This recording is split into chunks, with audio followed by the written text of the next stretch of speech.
आज हम वर्कशीट 11 अम्ल क्षार लवण में उदासीनीकरण की अभिक्रिया को पढ़ेंगे और उसके बाद पीएच स्केल को पढ़ेंगे तथा अम्ल और क्षार की प्रबलता और दुर्बलता के बारे में पढ़ेंगे। उदासीनीकरण की अभिक्रिया, जैसा कि हमने आपको बताया है कि जब भी अम्ल और क्षार आपस में क्रिया करते हैं तो उसके परिणाम स्वरूप लवण और जल बनता है। इस अभिक्रिया को उदासीनीकरण की अभिक्रिया कहते हैं। उदासीनीकरण की अभिक्रिया एक ऊष्माक्षेपी अभिक्रिया होती है जिसमें अत्यधिक ऊष्मा निकलती है। यहाँ पर हम देखें तो आपको एक अभिक्रिया दिखा रखी है, क्षारक प्लस अम्ल इजिकल टू लवण प्लस जल। यहाँ क्षारक के रूप में NaOH सोडियम हाइड्रोक्साइड को लिया है, अम्ल के रूप में HCl हाइड्रोक्लोरिक अम्ल को लिया है। इसके कारण सोडियम क्लोराइड लवण बन रहा है और जल बन रहा है। अतः सभी अम्ल जल के साथ अभिक्रिया करके जल में हाइड्रोनियम आयन H3O+ या हाइड्रोजन आयन H+ आयन मुक्त करते हैं। जो क्षारक जल में घुलनशील होते हैं उन्हें क्षार कहते हैं। इससे पहले वाली शीट में हमने आपको ये बताया था। अति उदासीनीकरण अभिक्रिया को हम निम्न प्रकार से व्यक्त कर सकते हैं, अम्ल प्लस क्षारक इजिकल टू लवण प्लस जल। अब बात करते हैं पीएच स्केल की। पीएच स्केल है क्या? वास्तव में पीएच स्केल एक ऐसा स्केल है जिसके द्वारा हम किसी विलयन में उपस्थित हाइड्रोजन आयन या OH आयनों की संख्या ज्ञात कर सकते हैं।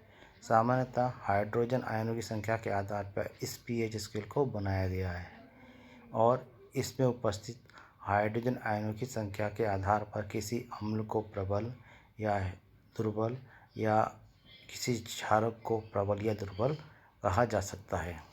यहाँ पर देखें तो पहला पॉइंट, अम्ल और क्षारक की शक्ति H धन आयनों और OH- आयनों की संख्या पर निर्भर करती है। H धन आयनों को उत्पन्न करने वाले अम्लों को प्रबल कहते हैं। वास्तव में वह अम्ल जो ज़्यादा H धन आयन उत्पन्न करते हैं वो प्रबल होते हैं और जो कम धन आयन यानी हाइड्रोजन आयन उत्पन्न करते हैं वो दुर्बल अम्ल होते हैं। इसी प्रकार जिस क्षारक में OH- आयन ज़्यादा होंगे वो प्रबल क्षारक होगा और जिसमें OH- आयन कम होंगे वो दुर्बल क्षारक होगा। दूसरा पॉइंट, किसी विलयन में हाइड्रोजन आयन की सांद्रता ज्ञात करने के लिए एक पैमाना विकसित किया गया जिसे पीएच स्केल कहते हैं। पीएच स्केल हाइड्रोजन आयन की शक्ति या हाइड्रोजन आयन की क्षमता का सूचक है। यानी हम यह कह सकते हैं कि पीएच स्केल हाइड्रोजन आयन की सांद्रता को नापता है कि उसमें हाइड्रोजन आयन की सांद्रता कितनी ज़्यादा है या कितनी कम है। उसी के आधार पर कुछ पदार्थ अम्लीय और क्षारीय होते हैं। अर्थात हम ये कह सकते हैं कि किसी पदार्थ में उपस्थित हाइड्रोजन आयन की संख्या उसके प्रकृति को निर्धारित करती है। प्रत्येक पदार्थ में हाइड्रोजन आयन और OH- आयन हो सकते हैं। अगर उसमें हाइड्रोजन आयन की संख्या OH- आयन से ज़्यादा होगी तो वो अम्लीय हो जाएगा और OH- आयन की संख्या हाइड्रोजन आयन से ज़्यादा होगी तो वो क्षारीय हो जाएगा। तीसरा पॉइंट, किसी भी उदासीन विलयन की पीएच वैल्यू 7 होती है। पीएच स्केल पर 7 से कम मान अम्लीय विलयन को दर्शाते हैं और 7 से ज़्यादा मान क्षारीय विलयन को दर्शाते हैं।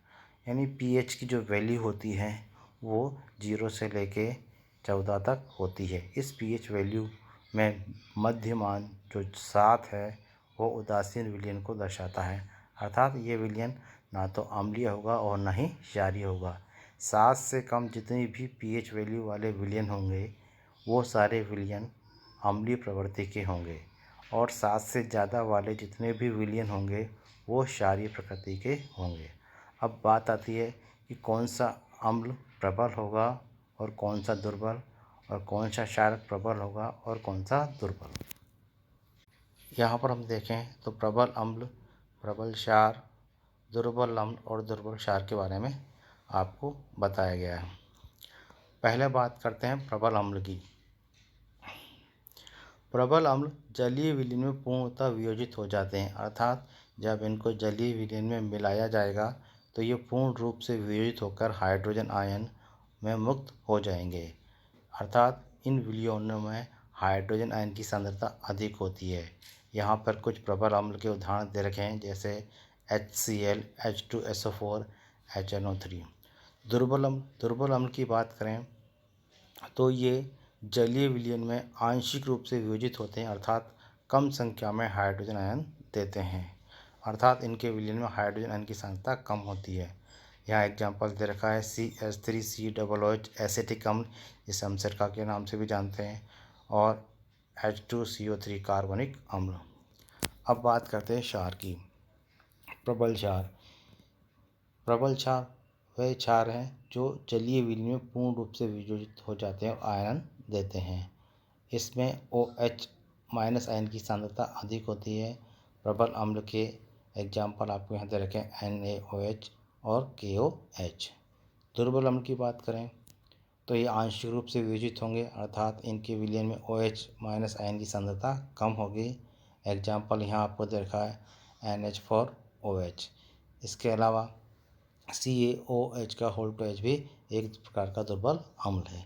इस प्रकार हमने देखा कि यहाँ दुर्बल अम्ल प्रबल क्षार के बारे में हमने पढ़ा। अब बात करते हैं थोड़ा सा pH की। हम आपको pH वैल्यू के आधार पर ये आपको समझा देते हैं कि कौन सा विलयन प्रबल कौन सा दुर्बल होगा। तो सबसे पहली बात तो हमने आपको ये बताया कि 7 से नीचे वाले सारे विलयन अम्लीय होते हैं और pH वैल्यू 7 से ऊपर वाले सारे विलयन क्षारीय होते हैं।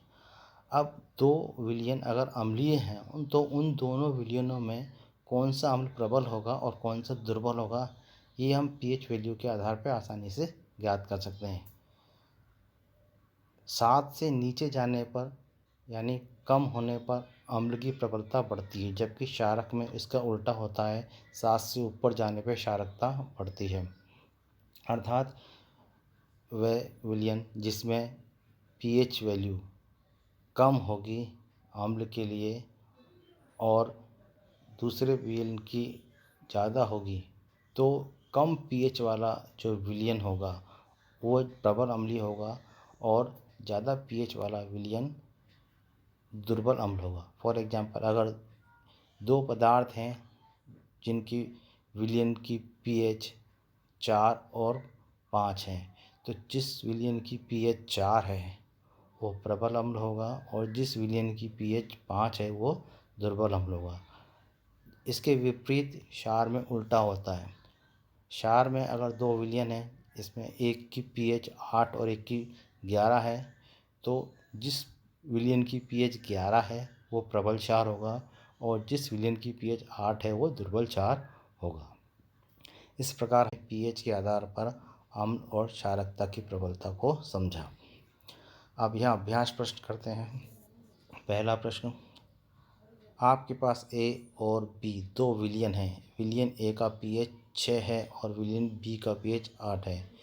इन दोनों में किस विलयन की हाइड्रोजन आयन सांद्रता अधिक होगी? हमने बताया कि हाइड्रोजन आयन सांद्रता जो होती है वो अम्लों में ज़्यादा होती है और यहाँ पर हम देखें pH आधार पर, तो pH 7 से कम A विलयन की है वो अम्लीय होगा और उसी विलयन में H धन आयन की सांद्रता अधिक होगी। क्वेश्चन नंबर 2, ऊपर दिए गए प्रश्न में किस विलयन की प्रकृति अम्लीय और किसकी क्षारीय है? तो pH विलयन के आधार पर हम देखें तो pH स्केल में 7 से कम वाले विलयन अम्लीय होते हैं, अर्थात A विलयन अम्लीय होगा और 7 से ज़्यादा वाले विलयन क्षारीय होते हैं, अर्थात B विलयन क्षारीय होगा। तीसरा, ताज़े दूध का pH 6 है। इसके दही बन जाने से इसके pH में किस प्रकार परिवर्तन आएगा?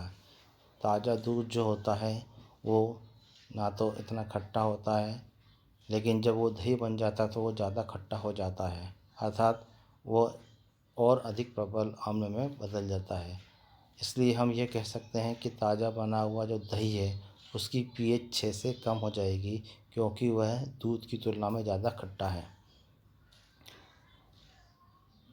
क्वेश्चन नंबर 4, दो प्रबल अम्ल और दो प्रबल क्षारों के नाम लिखिए। तो दो प्रबल अम्ल और दो प्रबल क्षारों के नाम देखें तो हमारे पास जो सारणी बन रही है इसमें प्रबल अम्ल की बात करें तो HCl, H2SO4, HNO3 ये तीनों प्रबल अम्ल हैं। दो प्रबल क्षारों की बात करें तो प्रबल क्षार की लास्ट वाले कॉलम में देखें तो NaOH, KOH ये प्रबल क्षार हैं। इनके नाम सोडियम हाइड्रोक्साइड और पोटेशियम हाइड्रोक्साइड है। जबकि अम्लों के नाम बात करें तो हाइड्रोजन क्लोराइड या हाइड्रोक्लोरिक अम्ल, सल्फ्यूरिक अम्ल और नाइट्रिक अम्ल है।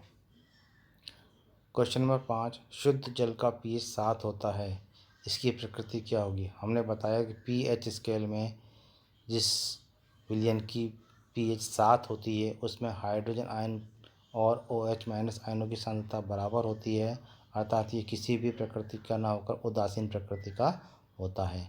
इस प्रकार हमने ये वर्कशीट हल की। अगर इसमें आपको कोई पॉइंट समझ में नहीं आया हो तो मुझसे पूछ सकते हैं कमेंट बॉक्स में लिखकर। पढ़ते रहिए और आगे बढ़ते रहिए।